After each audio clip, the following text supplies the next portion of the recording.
The Pope gets a new whip to sit in the back of course. Looks like Audi is going to build the TT crossover, and Porsche is going back to basics with a certain 911 version. Plus, is Ferrari working on a modern version of the Dino?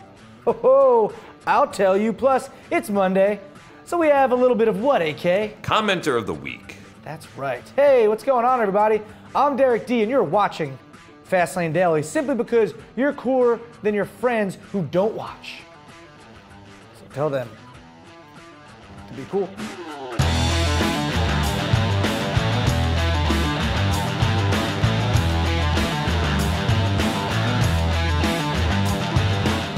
Hyundai just built the Pope a new ride. Unlike other Popemobiles, this one allows some open-air enjoyment. The model is based on the Santa Fe, which has been turned into a convertible. The new Popemobile is lower and narrower than previous ones to help it maneuver through crowds or, on tight roads. Makes sense. The vehicle has 5 seats, 2 up front and 3 in the back, fit with a rear door and retractable step. Hey, don't expect to rock a Hyundai like the Pope's unless you're going to build one yourself. This is one-off just for his grace. The Pope gets a Hyundai, huh? I mean, nothing against Hyundai, but, it's the Pope. I like the one picture where his hat's falling off. That's because it's open air, Yeah. Getting that breeze. Got some Audi info for you guys. First off, the Prologue Avant is probably not going to make it to production because Audi doesn't see a global demand for an A8 wagon. That's probably a good call there. Audi also talked about how it will build more crossovers before it tries to make something like a minivan, which I guess they were considering. An Audi minivan? Probably just would have been the VW minivan turned into an Audi. Finally, if you were wondering if this yellow beast here, the TT off-road concept, would get the green light, you gotta wait a little longer, still no confirmation, but I'll tell you this, by 2020, don't be surprised to see a stylish, high-riding TT crossover on the roads. Yeah, even though off-road is in the title, let's be honest though, most people drive their TTs on-road. See more of them on the road, Yeah, definitely. Yeah. Even though this one's could be driven off-road, it's like a G-Wagon, How many people actually take theirs off-road? Or the Range Rover? That's the point I'm getting at. Porsche has been drifting from its original formula of light, manual-equipped, flat 6-cylinder powered 911s in recent years, but there's good news for all you purists. A back-to-basics 911 may be on the way. The new version would focus on driver engagement instead of just going around a track as fast as possible. It's more about the fun you have behind the wheel, shifting gears yourself. Chances are it will be part of the GT range, but unlike the wide-bodied PDK transmission GT3, it will use the normal 911's body and come without aerodynamics. While most of the 911 models will start using turbocharged engines in a few months, this new 911 will keep the 3.8-liter flat-6 engine from the GT3, which, of course, is no weakling, making 475 horsepower and 324 pound-feet of that torque. That's right, Erica. And it will be, of course, manual only, as it should, like the Cayman GT4. If all goes well, the new model will go on sale sometime next year. Now, if all doesn't go well, they'll lose every race, Porsche stock will tank, all their cars will break down, and they'll go bankrupt. But that's if it all doesn't go well. Right. Highly unlikely. Porsche's doing pretty well for themselves, Hey, big news out of Ferrari. Reportedly, they will make a new Dino model after about 40 years since the original Dino ended production.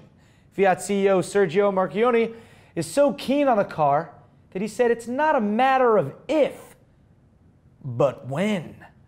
The question is where the Dino would sit in the brand's lineup, since Marchionne said the new Dino won't be cheap. So, it may replace the California T in 2018, but that car brings new buyers to Ferrari.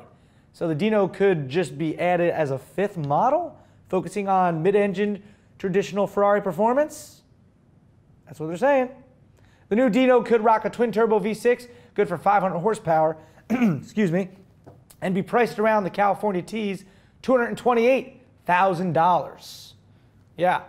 when Dino, the pet dinosaur from the Flintstones, was asked about this, he said,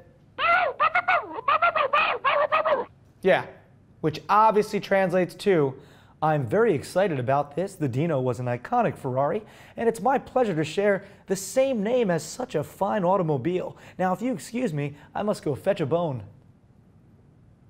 That's what that meant. Yeah. What he said. You know, that barking he does?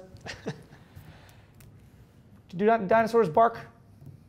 Sure. Yeah, I guess mean, that's the the first Flintstones one. early barking, yeah. Yeah, early barking. Yeah. Sure. You guys know what time it is. Don't worry about it, I do. It's Commenter of the Week time. Commenter of the Week. Comment our show. Yeah, Commenter of the Week. Comments. Thanks. It's a good one. Good one today.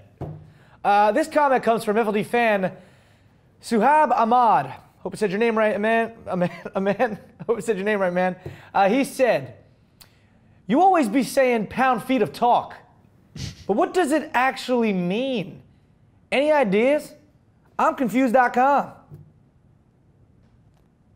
That's it. Interesting. Confused.com. Nice.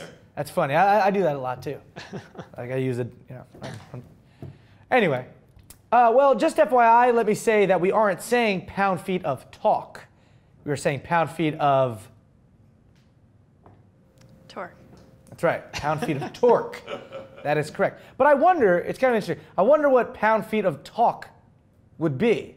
Maybe since I'm hosting the show right now and I'm talking a lot, maybe that means during the show, Derek D puts out around, I don't know what, 585 pound feet of talk. I don't know. I just grabbed that number out of the air. Yeah. It could be 600. Right. I don't know. What do you think, Erica? 1,000. 1,000 pound feet of talk. That's what's coming out right here. Yeah. Boom. Seems like a good figure. All right. Anyway, for those who are watching and they don't exactly know what torque is, there's probably a couple of you out there. Let me tell you, let me break it down. Torque is the amount of force that is put on something to move around a point. Okay? Sometimes you hear me say pound feet of twist because torque is a twisting force. You twisting the cap off of a Snapple bottle or a toothpaste cap, that all has a pound feet measure of torque. And it's probably anywhere from, I don't know, what do you think, 5 to 10 pound feet of torque to twist that off? Get that open? Well, maybe like an open jar of peanut butter might be more. Maybe, or like, you know, some hot red cherry peppers. Yeah, there you go. I mean, that one's a tough one. And Oh, it's yeah. big, you know, it's a lot. So, you know, a lot of torque can accelerate a car very quickly. That's why electric cars are very fast from a standstill because they have a lot of torque. Here's a good way I can describe it. I weigh about 160 pounds, give or take, right? If I take a wrench, and I'd say my pen is the wrench, I take a wrench and put it on a lug nut, or nut, right? And the wrench is parallel to the ground. Here's the ground, and here's the wrench. If I stand on the end of that wrench, 1 foot from the lug nut, I am now exerting 160 pound-feet of torque on the nut. You know what I'm saying? So here's me standing, and I'm right here on the nut, 160 pound-feet. There you go. I'm 1 foot from the nut. Yeah. You get what I'm saying? Trying to change a tire. Yeah, right. You have it on the tire. Yeah. And so that's probably a good way to describe it, right? Yeah, You guys understood that? Oh, yeah. So there you go. For anyone who was confused about what torque actually is, there it is. And may the force be with you. That force being... Torque. Thank you, Erica. Great job. Did you call me a dork right there, or did you say torque? Stop. All right. RFLD question of the day is, what do you think is the purest sports car you can buy today? I guess I'm referring to brand new or fairly new. You know what? I would tend to think you'd want to go with naturally aspirated for this one. So, I mean, I may get flack for this, but you know what? I think the Mazda MX-5 Miata is probably, it's a car you purely buy because it's fun to drive. Would you agree with that, AK? Yeah, absolutely. You know, manual, naturally aspirated. So that's what I would go with. What do you guys think? Use hashtag FLD, Q of the D. And of course, you can send your own into Tips at FastlaneDeli.com. That's the email you're going to want to use. Okay? And there we go. That's going to do it, Max. Oh, yeah. Yeah, for Fastlane Daily today, I'm Derek D. Thanks for watching. Have a great Monday, everybody. Oh, and in case you're wondering what a champion looks like, while you're looking at it. That's right. My team, the gentlemen, right here, we won. We won the Bar A Flag Football Championship yesterday. That's Nice. right. Well Number done. 1. Thank you. It was one for the ages. Yeah. I must say. So, the gentlemen, Bar A Flag Football Champions 2015. Yeah, I should cut it at the part where you like, you want to know what a champion looks like. Come on. Let me live in this for a minute. I've won a football championship since my high school days. Who are you looking at for next year? Maybe get traded or? I'm a free agent next year, so Yeah. we'll have to Maybe figure that Max will out. play since he lives in New Jersey. Figure that out. Yeah. You know, after every game, you get a free beer, so that's nice. What do? You donate yours to charity? No, I'll take it or give it to someone. Nice. We got it. It's a token. Ow, we're living in the fast lane, baby.